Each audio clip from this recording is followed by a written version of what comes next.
اور ہمارے نوجوان بچے بھی بیٹھے ہیں جو آج ہماری اس عمر میں ہیں کہ جہاں درس و تدریس ہے وہ پڑھ رہے ہیں. یہ جو آپ پڑھ رہے ہیں اس کا مقصد کیا ہے؟ اس کا مقصد ہے کہ آپ کی زندگی میں نکھار آئے. اس کا مقصد ہے کہ آپ دنیا کو اچھے انداز سے جان سکیں.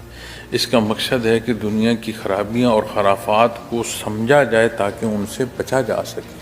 اس کا مقصد ہے کہ دنیا میں رہنا سہل اور آسان ہو. دنیا کی ضروریات کی تکمیل جو ہے اس کے قابل بندہ ہو سکے. لیکن میرے بیٹا وہ کون سی تعلیم ہوگی جو اس سارے حصول میں انسان کو انسان نہ رہنے دے، اسے فسادی پیدا کر دے، اس کے اندر نفاق پیدا کر دے؟ اس کا مطلب ہے کہ وہ جس مقصد پر لگا اس مقصد سے ہٹتا چلا گیا تو خرابی و خرافات جو ہیں ان میں مبتلا ہو.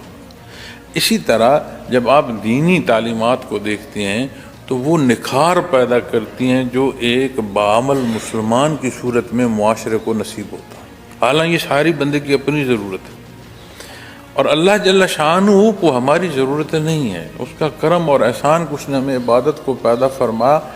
یہ ایسے ہی ہے میرے بیٹا، جب آپ مزید عمر اللہ آپ کو دے اور آپ نوجوان ہوں گے، معاشرے کے ایک بعمل فرد کی حیثیت سے جائیں گے تو یہاں سے جو کمی بیشی ہو کر گزرے گی تب جا کر آپ کو احساس ہوگا اس وقت کا یہ فیصلہ یا یہ کمزوری میرے لیے نقصان کا سبب تھی. کیوں کہ جوں جانو گے جوں استعداد جو ہے سمجھنے کی بڑھے گی، جوں حالات پیش آئیں گے. آج بچہ ہے وہ اسکول یا کالج میں ہے، ہاسٹل میں ہے، اس کے لیے والدین اس کی ضروریات پوری کر رہے ہوتے ہیں. اسے نہیں پتہ کہ یہ کتنی مشکل سے پورا ہو رہا ہے یا آسانی سے پورا ہو رہا ہے. لیکن کل جب وہ خود عملی زندگی میں ہوتا ہے اسے پھر ایک ایک پیسے کی سمجھ آتی ہے کہ یہ کیسے جمع ہوتا ہے، اس کا خرچ کیسے ہے، ہماری ضروریات کیسے ہیں. اسی طرح جب ہم اپنی زندگی کو دیکھتے ہیں تو یہ بھی ایسے نہیں ہے کہ یہ بھی زندگی ماں بسر کر دینے کو ہے. اسی عمر میں جو بنیادی ضرورت ہے کہ بندہ بحیثیت مسلمان جو ضرورت ہے اس کے تحت دین کو جانتا چلا جائے. جب آپ اس پر عمل پیرا ہوں گے تو آہستہ آہستہ آہستہ زندگی ایک بعمل مسلمان کی ہوگی جو آپ کی بھی ضروریات پوری کرے گی، آپ کے مقصد حیات کو پورا کرے گی، اللہ کریم کی رضا نصیب ہوگی، دنیا میں بھی کامیابی ہوگی، آخرت کی بھی کامیابی.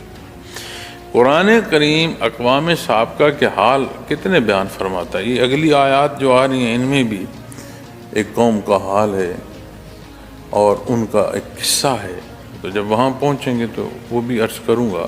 تو اسی نسبت سے آپ بے شک اس واقعے کو بھی دیکھیے. تو اللہ کریم کی نسبت مخلوق نے جو محتاج ہے اس نے کیا قرض دینا،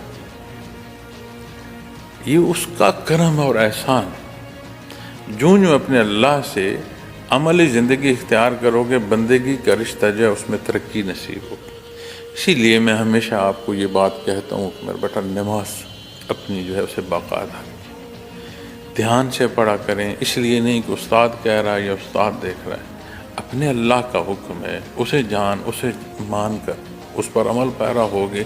اور جتنی نماز میں توجہ رکھو گے، یہ جتنی میں نے باتیں کی ہیں شاید یہ الفاظ آپ کو یاد نہ ہوں لیکن یہ کیفیت آپ کا حال بنتی چلی جائے گی.